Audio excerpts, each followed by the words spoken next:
Good evening dear student. आइए हम फिर से एक वीडियो लेकर आए हैं आप लोग के लिए, जो कि आप लोग के लिए महत्वपूर्ण साबित हो सकता है, होगा भी, क्योंकि आप लोग के लाइफ या पूरे जीवन में ऐसा हमेशा ही चलता रहेगा। जब तक आप गणित या और विषय अध्ययन करते रहेंगे तब तक आप लोग को ऐसी ऐसी संख्याएँ मिलेगी जिसको आपको पढ़ना ही पड़ेगा। तो लिखा है अपरिमेय संख्या। अपरिमेय संख्या में कुछ बातें लिखी, उसको सुनिए ध्यान से। लिखा है ऐसी कोई परिमेय संख्या नहीं जिसका वर्ग 2 है। इसका कहने का मतलब है ऐसी कोई परिमेय संख्या नहीं है जिसको आप वर्ग कर दो तो उसका आंसर आपके पास 2 मिल जाए। तो बात को समझ में आई कि आप लोग की नहीं आए तो आप पूछ सकते हैं, उसके समझाने का हम पूरी कोशिश करेंगे। तो यहाँ पे लिखा है ऐसी कोई परिमेय संख्या नहीं है जिसका हम वर्ग कर दें वह 2 हो जाए। ठीक है, तो हम इसको सिद्ध करेंगे कि क्या ये वास्तव में ऐसा है कि सिर्फ वैसे बताया जा रहा है। तो आइए सिद्ध करते हैं। सिद्ध करने के लिए हम एक हेडिंग डालते हैं, उपपत्ति। आपका हेडिंग क्या है? उपपत्ति। उपपत्ति में हम क्या लिखेंगे? आप लोग जानते हैं एक आपका परिमेय संख्या है या नहीं? एक परिमेय संख्या है, इसका वर्ग कर दीजिए। एक का वर्ग किया, आपका एक आ गया। अब आप लोग बताइए 2 परिमेय संख्या है कि नहीं है? 2 का वर्ग कर दीजिए। जब हमने 2 का वर्ग किया तो ये भी क्या हो गया? 4 हो गया। इसका मतलब यह है कि जो दो वर्ग है, किसी संख्या का 2 अगर वर्ग है तो किसके किसके बीच में होगा? वह 1 और 2 के बीच में ही होगा।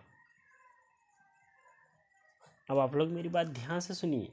हमने 1 का वर्ग किया 1 आया, 2 का वर्ग किया 2 आया। तो इससे हमें यह पता चला वह संख्या वही हो सकती है जो 1 और 2 के बीच में ही होगी।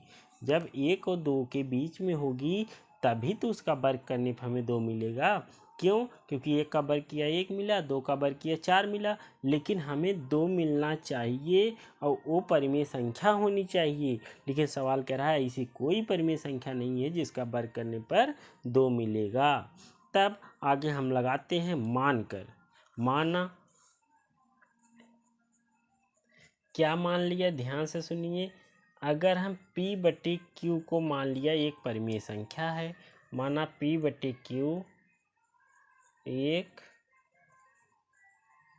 परिमेय संख्या है जिसका कोई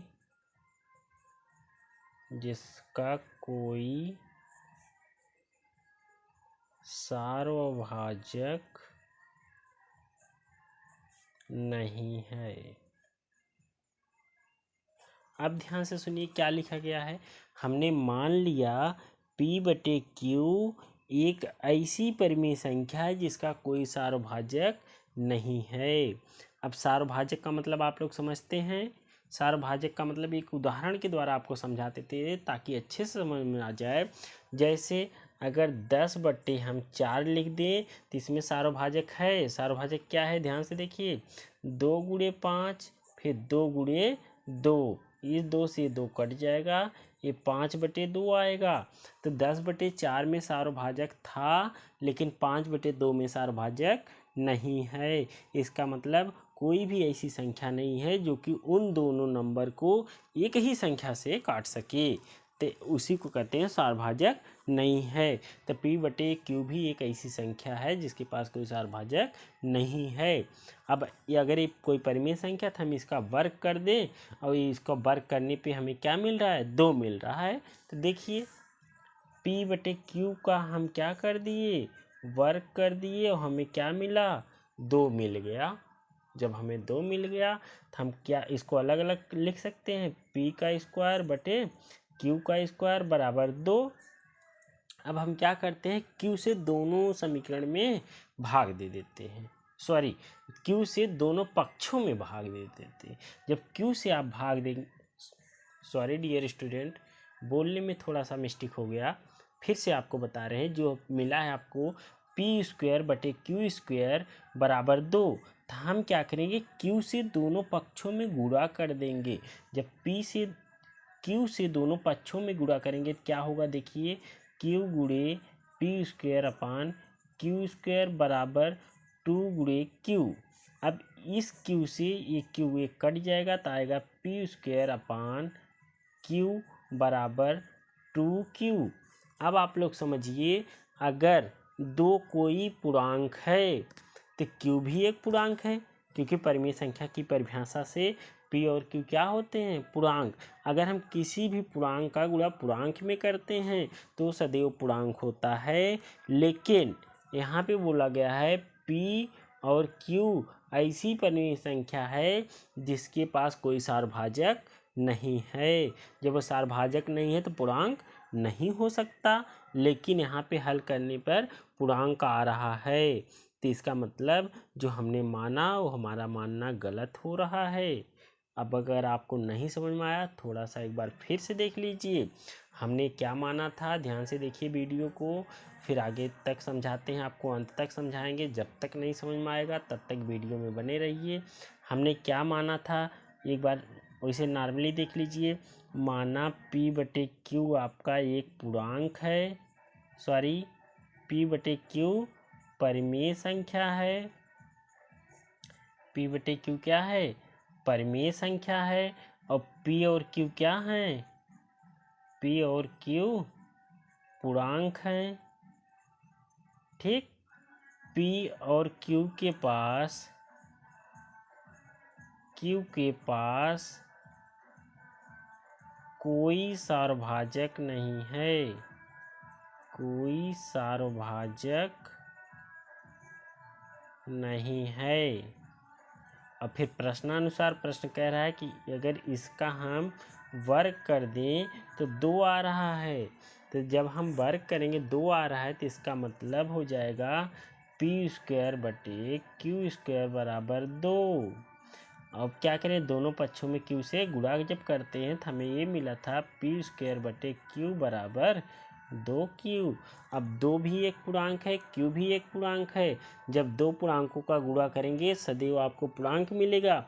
लेकिन पी स्क्वायर बटे क्यू है, पी स्क्वायर बटे क्यू का मतलब यह है कि पी स्क्वायर को अगर हम क्यू से भाग दे रहे हैं तो कट जा रहा है। इसका मतलब पी स्क्वायर और क्यू का क्या है, सारभाजक है। इससे पहले हमने जो माना था उसमें कोई सारभाजक नहीं था। इसका मतलब मेरा मानना क्या हो गया, गलत हो गया। तो यहाँ पे हम लिख सकते हैं पी स्क्वायर बटे क्यू बराबर नहीं है 2q के। अब क्यों नहीं बराबर है, ध्यान से फिर से एक बार सुन लो। इसलिए नहीं बराबर है क्योंकि अभी हमने देखा था p बटे क्यू का कोई सारभाजक नहीं था। लेकिन अब कहाँ से सारभाजक आ गया, जब कोई सारभाजक ही नहीं था तो ये 2 के इक्वल था। लेकिन अब सारभाजक आ रहा है तभी तो पूर्णांक आ रहा है। जो TQ है पूर्णांक ही है, अगर सारभाजक नहीं है तो पूर्णांक नहीं होना चाहिए।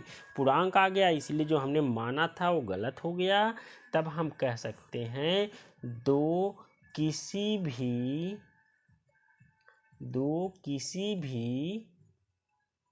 परिमेय संख्या का वर्ग नहीं है। हमारे ख्याल से अब आप लोग को समझ में आ गया होगा। और इस वीडियो में बस इतना ही। धन्यवाद डियर स्टूडेंट। अगले वीडियो के लिए फिर से आप हमारे यूट्यूब चैनल पर mathematics classes bye MK sir पर जाकर देख सकते हैं। और हमारा वीडियो अपने दोस्तों तक और जो कक्षा 9 कक्षा 10 के छात्र छात्राएं हैं वहां तक ज़रूर पहुंचाएं, ताकि वो भी बहुत अच्छे से पढ़ सके। जहां भी समस्या हो कमेंट के ज़रिए आप पूछ सकते हैं। धन्यवाद डियर स्टूडेंट।